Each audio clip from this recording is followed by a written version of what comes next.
Hello, hello, hello. Thank you so much for joining me here on the Mindful Insights podcast with innerworkcoaching.life. My name is Jen.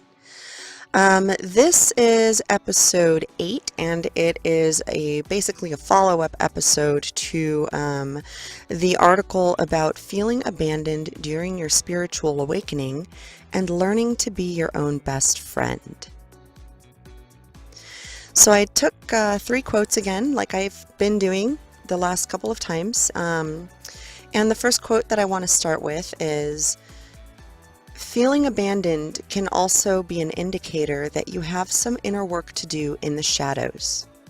Many of us have deep-seated abandonment issues from childhood, which only makes the emotion worse. Now, the thing that I wanted to clarify or I guess elaborate on with this one is that feeling abandoned is an emotion first, and that feeling can make everything that's going on around you seem 10 times worse.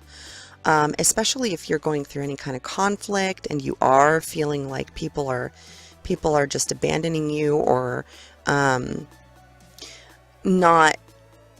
not really doing everything that they can to help, or turning against you in some way. This is pretty common from what I understand, and I've seen this happen in my own life and heard about it happening in many other people's lives during an awakening process. So really the people that you are around and that you're dealing with are a mirror for some of the things that are maybe triggers for you, or some things that you have to work through in your life and in your emotional state.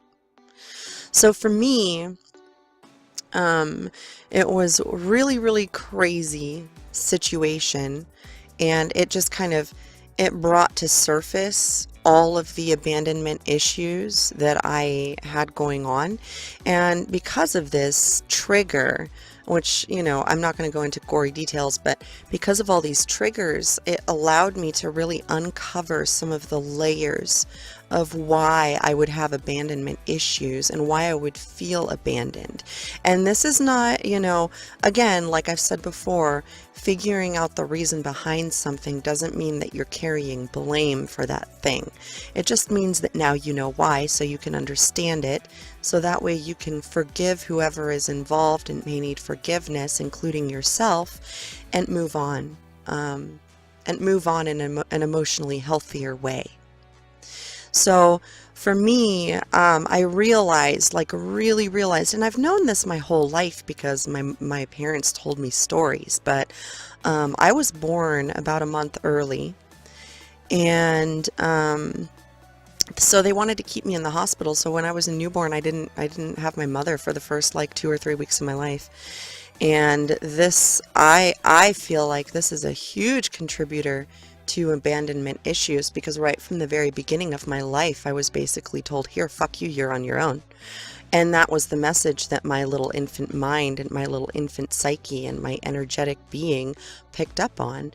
And unfortunately, when we come into this world, we are taught by outside things what to expect and how to view life, and this is basically where the conditioning begins. So between that and a couple of other things, and things just kind of adding up and building up, that was kind of what led me to finally realize and let go of some of these abandonment issues. And now I don't feel abandoned anymore. I understand things a lot better now from an emotionally mature perspective about other people. So this was a huge wake-up call, and it was a huge several layers of epiphanies to work through and realize and understand. So if you have anything like that that may be affecting you now, because the first 7 years of our lives affect us the most into adulthood without us fully understanding how they affect us, So if you have anything similar to that in your past, then that might be a good place to start in order to release some of your abandonment feelings and alleviate some of that emotional suffering that you may be going through with a spiritual awakening. All right, the next quote is lower your expectations of people who are still unconsciously shrouded by the veil, but raise your expectations of yourself. So this helps with feeling abandoned because you begin to shift into an understanding that as someone who is walking a path of spiritual awakening, you are here to be an example and to show people how you understand and what works for you, because you never know who you're going to connect with. That doesn't mean that everything that everyone is going to suggest will work for everybody. That's not the point.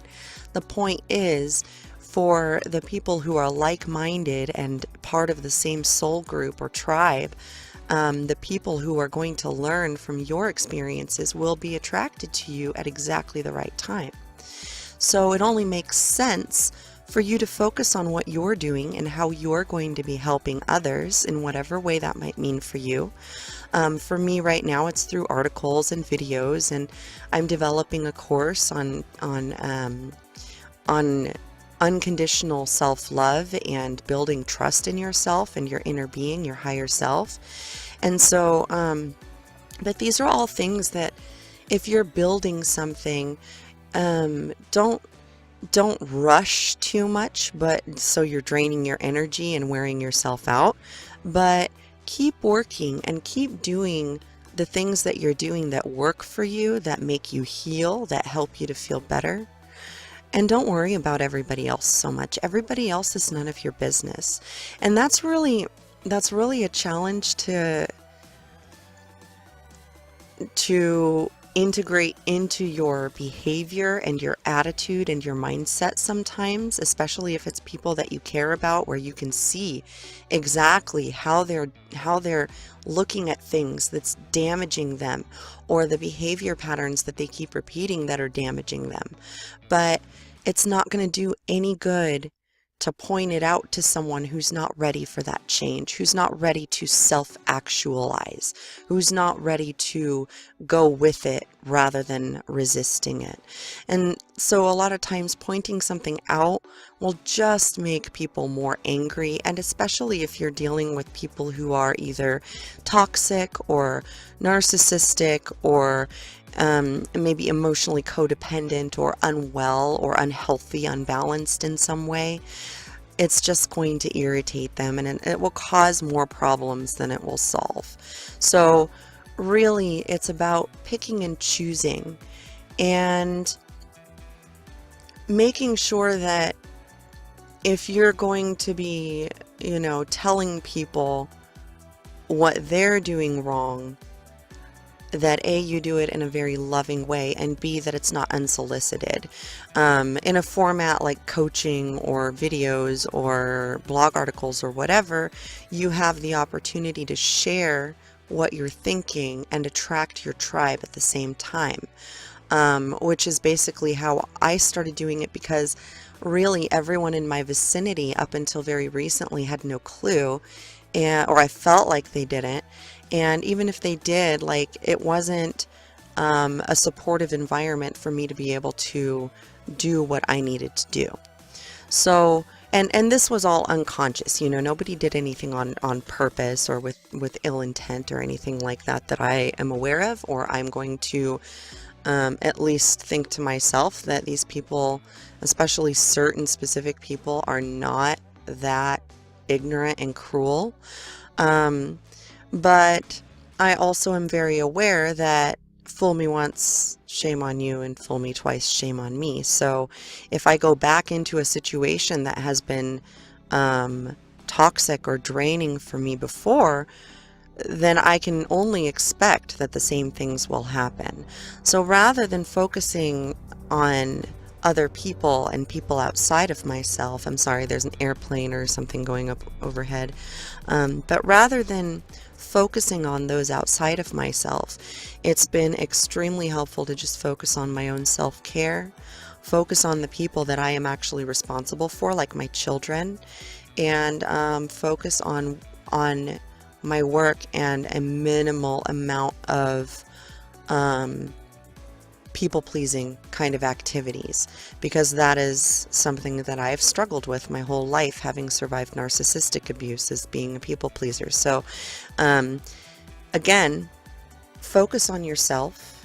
Don't raise your expectations of other people. You can have high standards for yourself and who you give your energy to, but raise your expectations of yourself first and do what you have to do for you, and then it becomes a lot easier to build on that. Because, okay, I'm going to reference an old book of mine. It's called The 10 Pillars of a Happy Relationship. I should probably update that, but in it I talk about your cup of happiness. You know, you have to be able to replenish your own energy and replenish your own joy from within, and then you can help other people.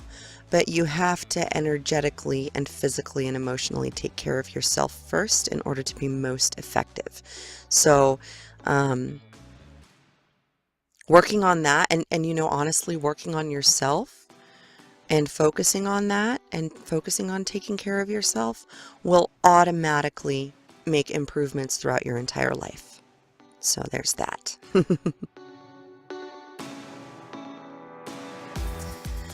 All right, last but not least, we may be dealing with feeling lonely and abandoned, but future generations of awakening souls don't have to have it as rough, especially since we understand that old relationships don't necessarily remain as they were after an awakening, and many people find themselves in very tricky life circumstances during the already challenging awakening process. So, part of my goal here with sharing my journey, because I felt like I got thrown into it, like it was just, I got caught up in a whirlwind. I did have a person come into my life who was basically like set the whole thing in motion or sped it up somehow, which was really, really cool and a really great experience.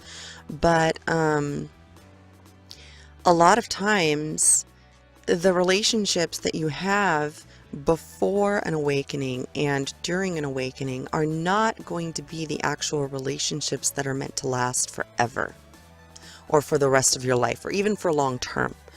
And that's okay. Sometimes people are just put into your life to show you something, to teach you a lesson, to point out something about you or your life that may need your attention, that may need your love, and that may need your light, you know. When we talk to other people about our experiences and share our journeys, other people, if they resonate at the same, you know, if they resonate with the message, if it has an impact, then they will take what they can, you know, learn what they can from whatever it is you're doing, and kind of leave the rest and incorporate it into their own experiences and knowledge and everything that they know, that they tap into. So really, I mean, we're all just kind of merging and building on knowledge and building on each other's knowledge, and there's absolutely nothing wrong with that. As a matter of fact, this is the best way to get all of the information into one place and into the hands of the people who need it. So, or, you know, into the minds or the hearts, whatever, however you want to word that. I did not have, all I had during my awakening, really, and especially during the really, really challenging times, I felt extremely misunderstood. I felt like people were completely against me. And that was the circumstance that I had to go through in order to break away. It had to be extreme enough in order for me to say goodbye and cut everybody out. because there was a lot of codependency, there was a lot of toxicity, and there was a lot of trauma that happened that was inflicted by some people onto other people. So it really was helpful for me to have YouTube videos and YouTube channels to follow, to watch, that really struck chords with me during this process. So as I'm going through this, I'm hoping that some of you guys have the same experience, where when I talk about these things, that it resonates and that you gain something from it, and that it helps nudge you along to the next step of your journey. Because that's really all it is, you know, we're just going one step at a time. You can't leap. You gotta, you know, I mean, you can help it along and speed up the process, but we are still somewhat entangled with the three-dimensional reality. So it's still going to be a process, and it will probably feel much longer as you're going through it. At least this has been my experience, but it might feel much longer as you're going through it, especially once you start rebuilding. And you might have days where you feel disconnected, where you feel like you're not tuned in at all. But once you look back, you will always look back and see, wow, look at how far, look at all the progress we've made, you know, and it will be in a relatively short amount of time. So that's kind of the thing. That was the last quote. So I hope that some of these slides and quotes and things resonated with you, and that you're able to gain something from it.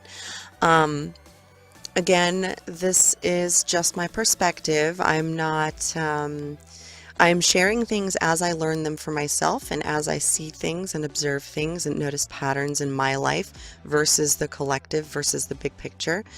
And hopefully you guys can gain something from it and help yourselves along your own awakening journey. And again, alleviate some of the feelings of feeling alone, and of feeling like, because there is a period of time where you go through where you just feel totally alone. You feel misunderstood. You feel like you can't get along with anybody. And if that's what you're going through, then a lot of times it is good to just kind of take a step back and focus on you, focus on self-care, focus on learning more about you, on finding your interests, on developing daily little habits that help you to stay in the highest vibration possible for yourself. So, yeah. Having said all that, I hope you enjoyed this content. Please feel free to follow the podcast, and you can subscribe on the YouTube channel. Also, you can look me up on Facebook under Jennifer Crystal Johnson, and there's also a Facebook group that I've created for spiritual inner work coaching and mindfulness. So, if you would like to join that Facebook group and have some interactions with like-minded people, it's a supportive, I'm hoping to build a very supportive community. I will be doing my absolute best to screen everyone, especially after a recent experience on YouTube comments with a interesting individual. So I'll be stepping up my game as far as the screening process, especially for the Facebook group, because we do not want any toxicity in there. So if you find yourself feeling alone and feeling like nobody gets it, then please reach out and like connect with people who are like-minded in Facebook groups and things like that. A lot of people who are on YouTube and do coaching and stuff have those Facebook groups. So I have found those to be extremely helpful. And yeah, a lot of them are, yeah, they're extremely helpful. It's very, very beneficial to have people on your side, to feel some sense of unity while you develop your inner sense of unity with the collective. So yeah, anyway, Facebook group, podcast, YouTube, you get the drift. Thank you so much for being here. I appreciate you listening. I hope that you gain something from my work, and I will hopefully see you on the next podcast episode / in the next video. And yeah, have a fantastic weekend, and love and light to you all. I hope that that you guys are hanging in there and doing all right through your awakening journey. I know how challenging it can be at times, so if you have any needs or questions, or would like someone to just talk to, please go for it and reach out either in the comments or in the Facebook group or wherever you feel most comfortable. You can also fill out the contact form on innerworkcoaching.life if you would like to reach out to me directly. So yeah, I hope that you guys have a fantastic weekend, and I will see you in the next video. Namaste.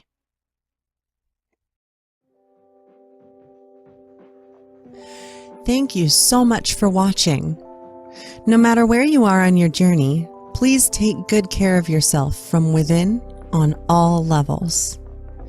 If you'd like more guidance, please subscribe to my YouTube channel or visit www.innerworkcoaching.life for more content or to apply for one-on-one coaching.